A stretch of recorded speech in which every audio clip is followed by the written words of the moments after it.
teman-teman. Pada video ini kita akan belajar mata kuliah Pancasila, yaitu tentang Pancasila menjadi dasar nilai pengembangan ilmu. Pada materi ini terdapat 3 sub materi. Nah, tetapi pada video ini kita akan fokus pada poin 3, yaitu sumber sosiologis dan politis tentang Pancasila sebagai dasar pengembangan ilmu di Indonesia.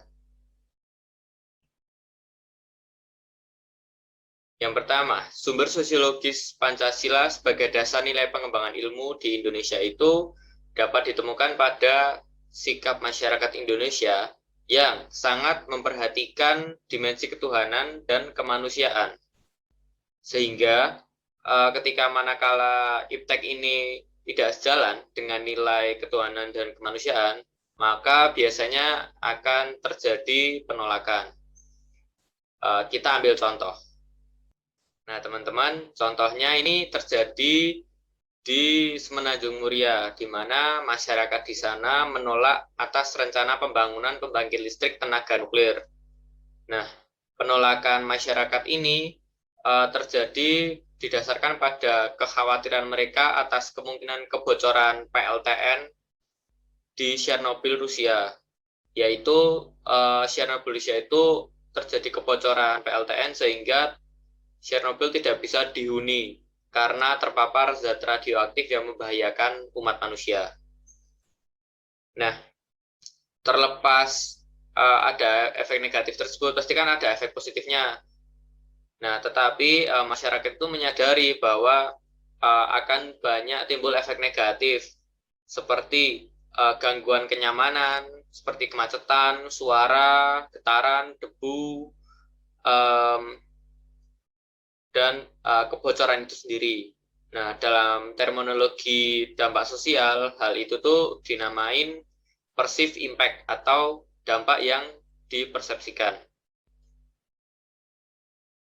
Nah, selanjutnya teman-teman, sumber politis Pancasila sebagai dasar nilai pengembangan ilmu di Indonesia. Nah, sumber politis Pancasila ini tuh dapat dirunut ke dalam berbagai kebijakan yang dilakukan oleh para penyelenggara negara. Mudahnya kita mengambil contoh presiden, dari presiden pertama sampai presiden katakanlah reformasi ya. Next. Nah, yang pertama itu dari Presiden Soekarno pada tahun 1951, 19 September, ketika beliau menerima gelar doktor honoris causa di UGM, beliau berpidato kurang lebih itu tuh ilmu pengetahuan hanyalah berharga penuh jika ia dipergunakan untuk mengabdi kepada praktik hidup manusia atau praktik bangsanya. Di sini kita dapat menyimpulkan bahwa ilmu pengetahuan itu pengembangannya harus didasarkan pada kemanusiaan ya, kemaslahatan umat, seperti itu. Selanjutnya,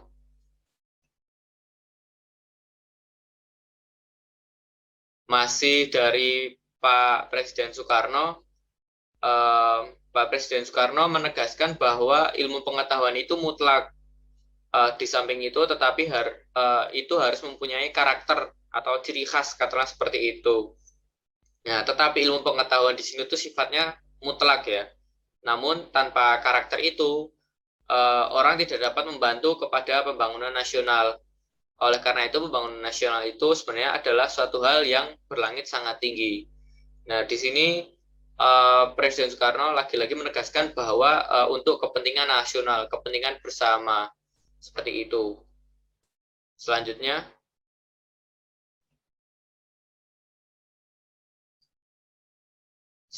dari Presiden Soeharto ketika memberikan sambutan pada Kongres Pengetahuan Nasional keempat.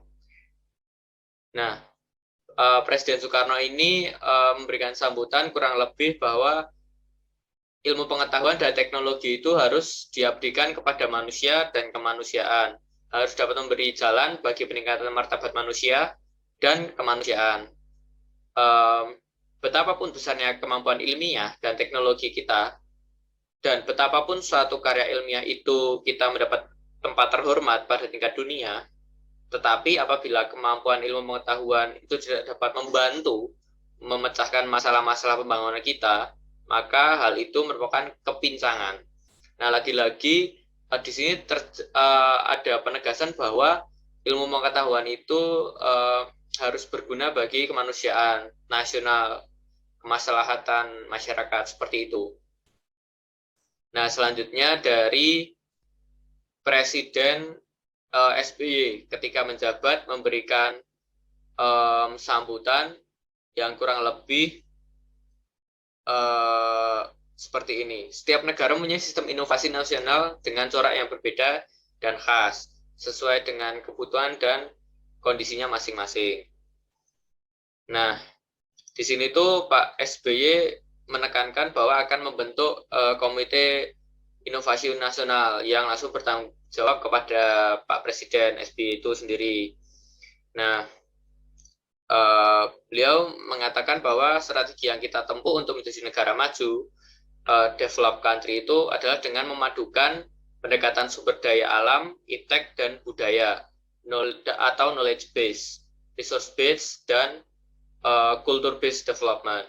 Nah, di sini Pak SBY menekankan bahwa ilmu pengetahuan itu punya ciri khas atau karakternya masing-masing, sama seperti Pak Soekarno tadi ya, punya karakter. Nah, di sini Pak SBY ingin mengangkat ilmu pengetahuan, pengembangan ilmu pengetahuan dibarengkan dengan kulturnya dan juga resource-nya dan budayanya seperti itu. Jadi seperti karakter bangsa Indonesia. Selanjutnya yang terakhir, nah pada pidato Pak Habibie 1 Juni 2011 menegaskan bahwa penjabaran Pancasila sebagai dasar nilai dalam berbagai kebijakan penyelenggara negara merupakan suatu upaya untuk mengaktualisasikan Pancasila dalam kehidupan. Nah, seperti itu. Selanjutnya kita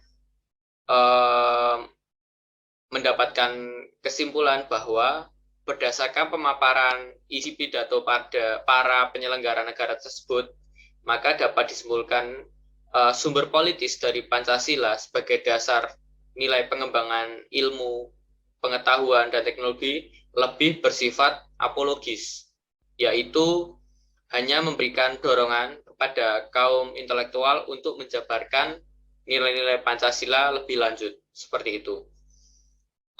Demikian video ini. Terima kasih. Semoga ilmu bermanfaat.